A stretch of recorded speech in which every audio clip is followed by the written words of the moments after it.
Trying to get the horn line all up on these props was crazy, but you know, the mellophone sustain, and they were very unashamed playing that, that's for sure. My name is Bryan Warfield. I'm the co-brass caption head of the Mandarins Drum and Bugle Corps.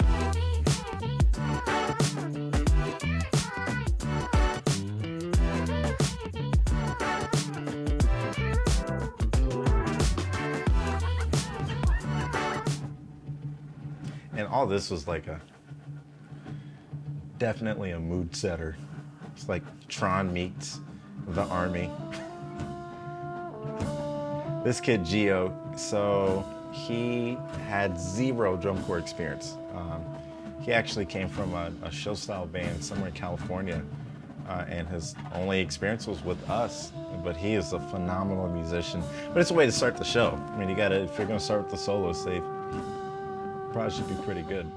We were adamant that our brass program were at every visual rehearsal throughout the entire spring training part of it. So, you know, we would be there if it's a 4-hour block, we'd be there for 3 of those 4 hours, you know, or 2 of those 3 hours, whatever the case is, so that we knew what was going in the show, when and where, and that would also guide what we would do in our part of that rehearsal day.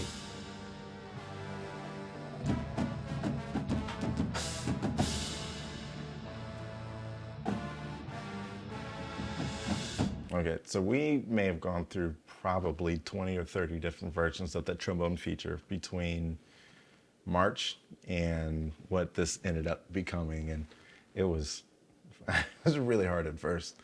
And probably half the section are all baritone players, so getting them to play anything that was remotely technical was a really big challenge throughout the entire summer. But we eventually got there, and they nailed it. But it was a daily process. A daily project. This is the first time we got to do just straight up drum corps. This march drill, play loud, do all that.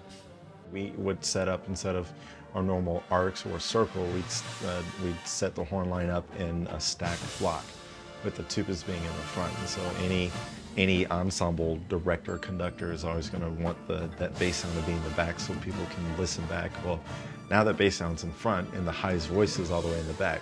So who do you listen to, and how do you go about balancing the horn line that way? So that was one challenge. Then you're taking a tenor voice and putting them off on the side. Yeah, and the membership by this point is just super gassed, kind of run around all over the place, but that was definitely that was a hype for sure. And then having to change into this really delicate moment with the horn line was another pretty interesting challenge, and trying to get the militaristic side over here and the free side. We're finally breaking into the other side of the wall. Yeah.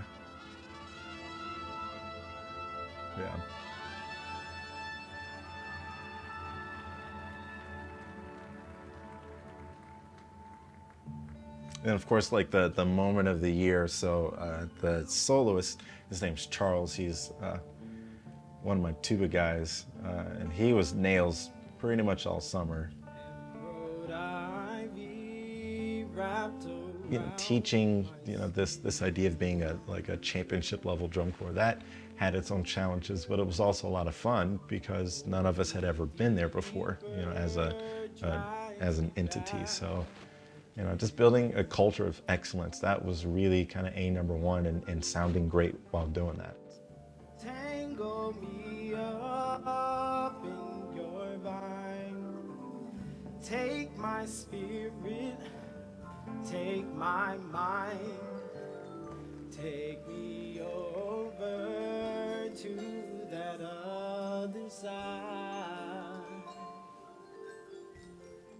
And this was another thing that was really hard too. It's just that, again, we got these pockets that are being traded around just across the field, and listening environment challenges and whatnot.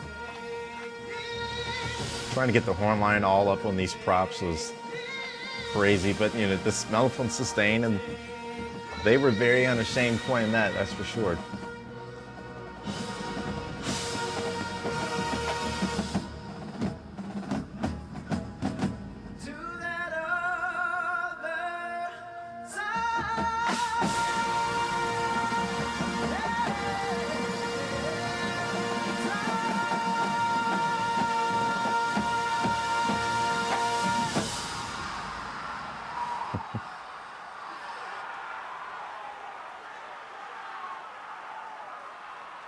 That's cool.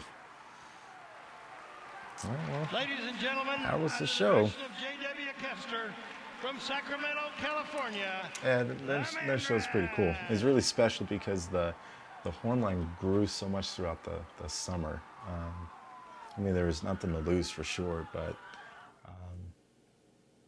you know, the membership really wanted to do well, and we knew we had something special.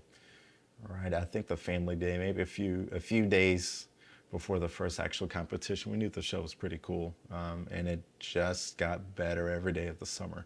And the nice thing about that is that we can build off of that going into the next season. A lot of those members that are in that horn line, they're all planning to come back, and we're just going to keep building the brass program up.